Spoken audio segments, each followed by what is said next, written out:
L'Ajuntament de Vilassar aposta per la biomassa i per les energies renovables, primer perquè és un compromís que tenim en el moment que ens vam adherir al Pla d'Alcaldes,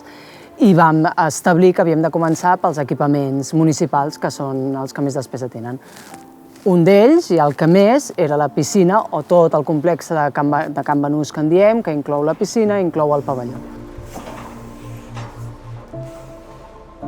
Amb la biomassa aconseguíem, primer, reduir emissions de CO2, tirar endavant aquest pla d'actuació en quant a energia sostenible, però també fer una gestió dels nostres boscos, aquí veieu que tenim molta muntanya, i l'estella que gastem a la caldera de biomassa